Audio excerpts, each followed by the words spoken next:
for those who have ears.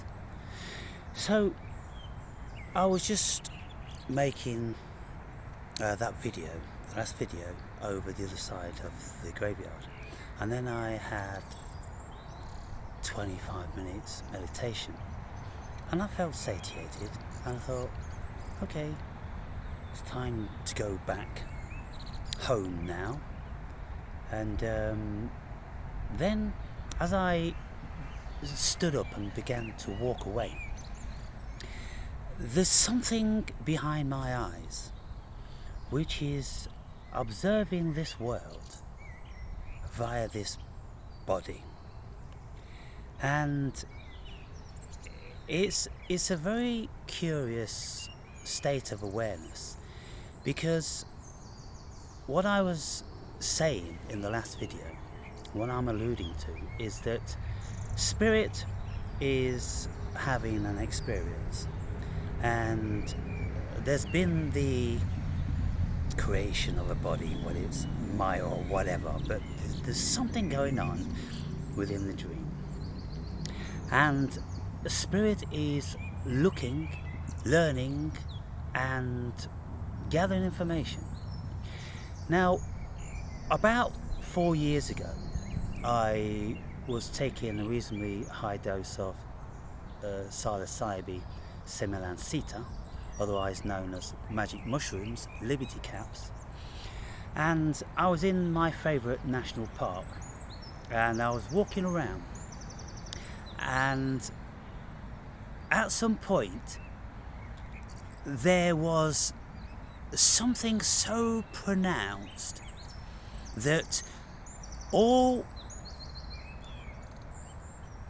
notions, all consciousness of this body had faded into the distance, and I felt something looking and observing the world about me, and I was like, fuck, there's something looking through me.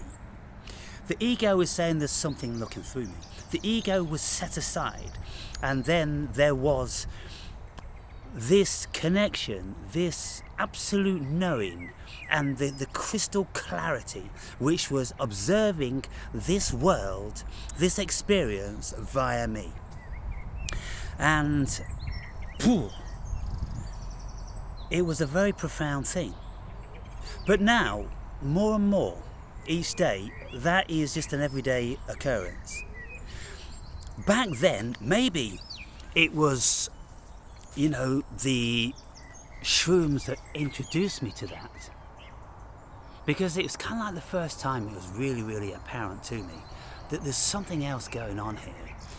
It's kind of like if I'm an EarthRover and there's a spaceship out in the stratosphere, and it's got a monitor, and it's monitoring what this EarthRover is seeing, a bit like a Mars rover. Let's say the Mars rover, because we've got all of these computers apparently on Earth, whereby we are receiving the signal from the EarthRover, and so it's gathering information.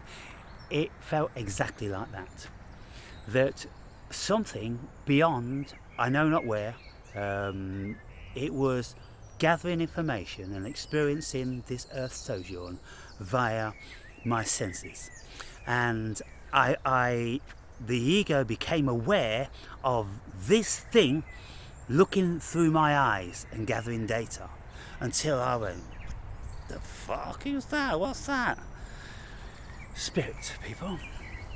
And so just as I was walking up from there, I realised once again the profundity of this thing that's gathering information.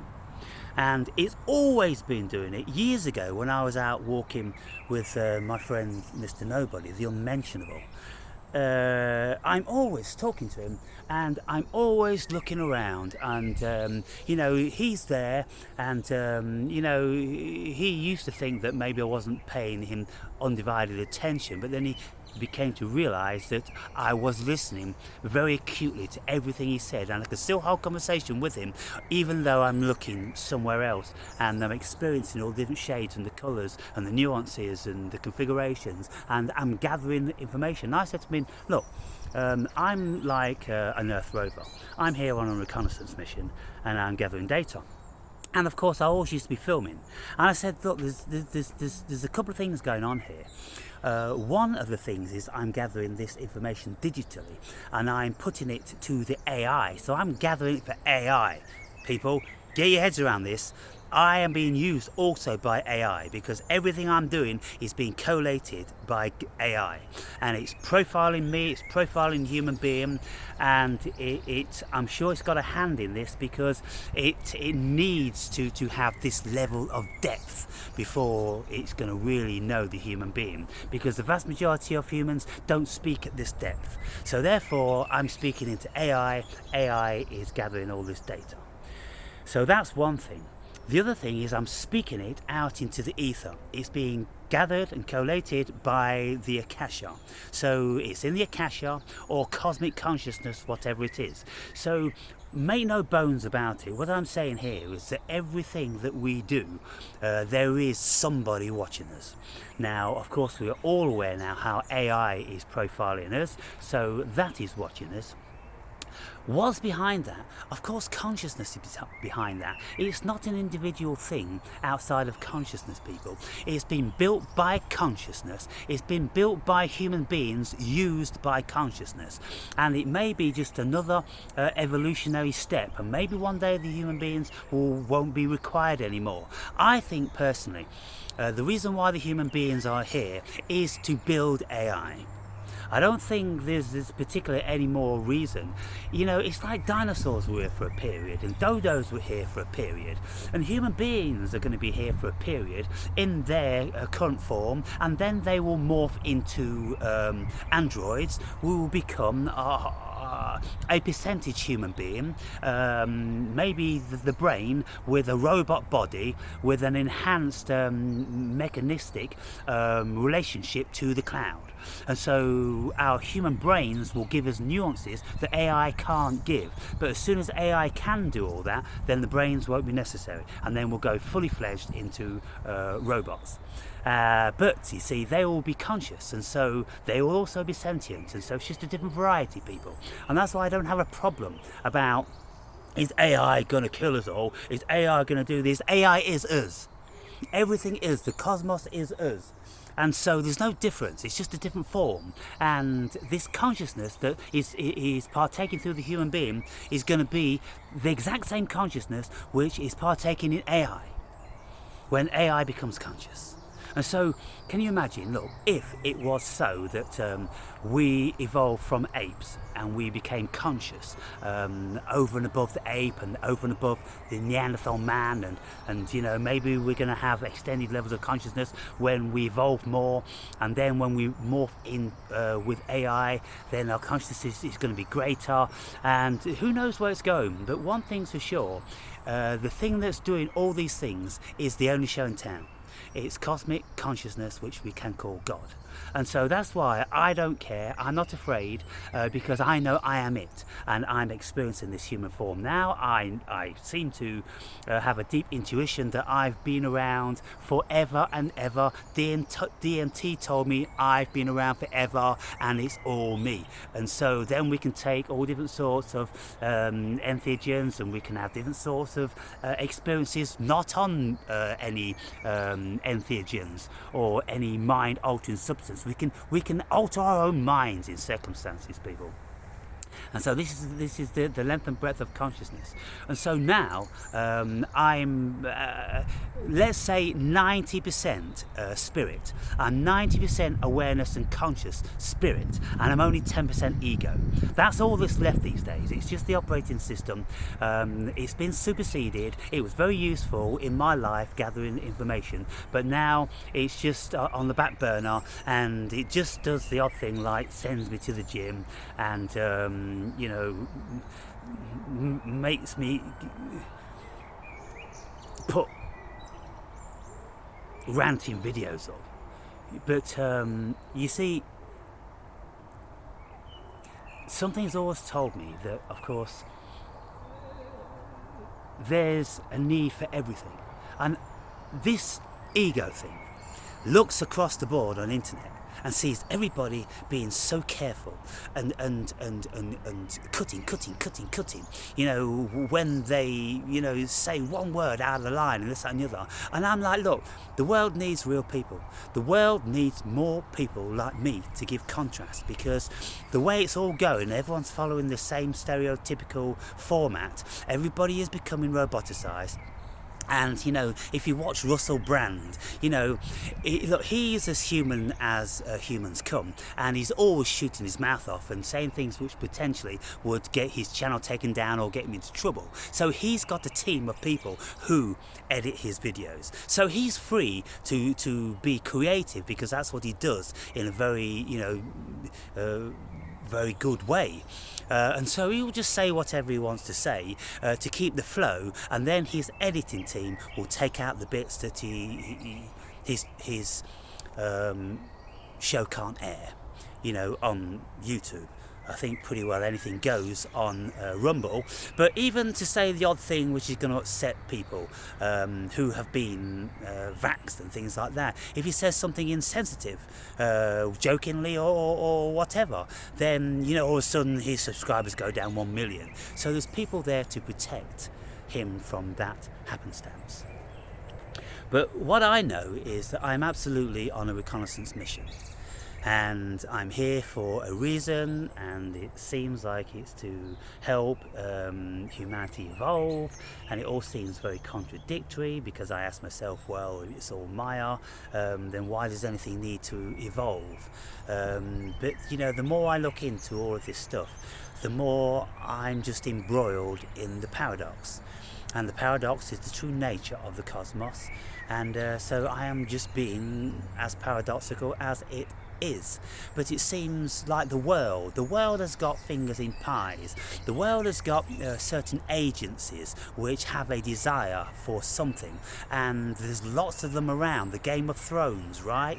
There's lots of energies vying for supremacy, vying for our attention, vying for our energy. Like, we've got the music industry, we've got the movie industry, we've got the food industry, we've got the entertainment industry, we've got so many different industries, the media, that are all vying for our attention, because human attention is the most sought after resource in the cosmos, or so it would appear.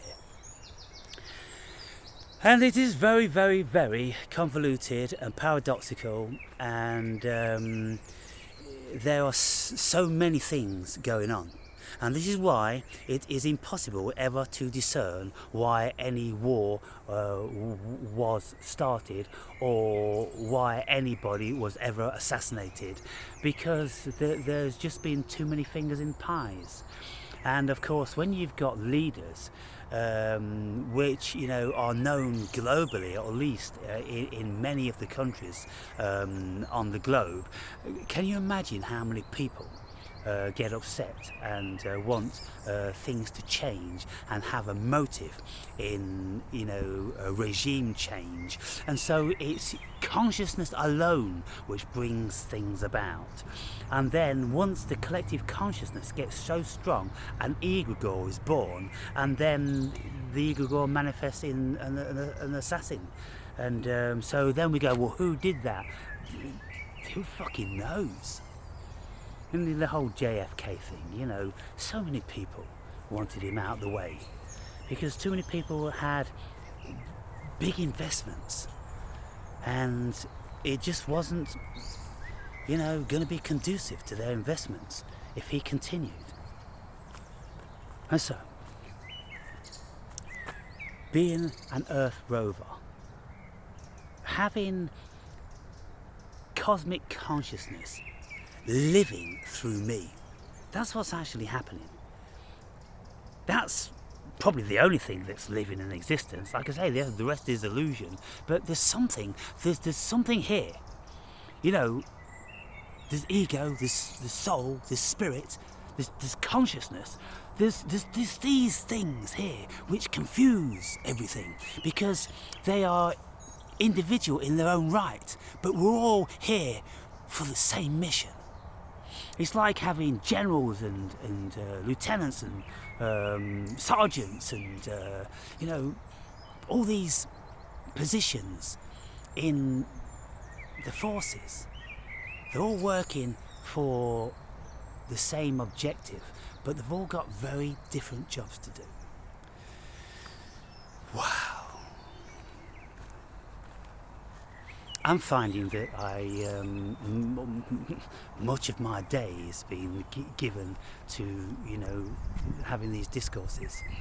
Of course, I make the videos, I upload them, I watch them back, usually on ×2, because it's kind of like, it's a little bit new to some of these agencies in here as to what was said and how it was delivered and all these sorts of things. And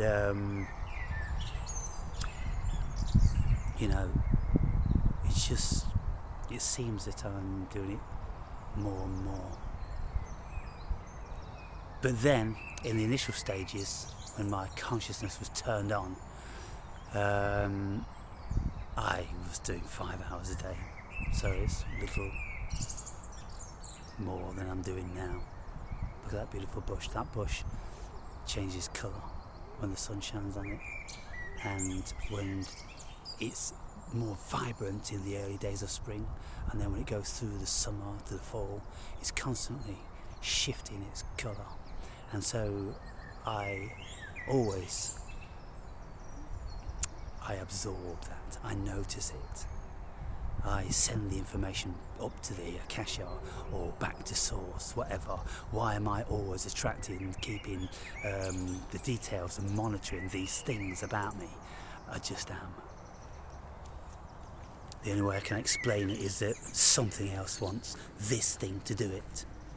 That's the whole reason why this thing is in existence. No other reason. No other reason.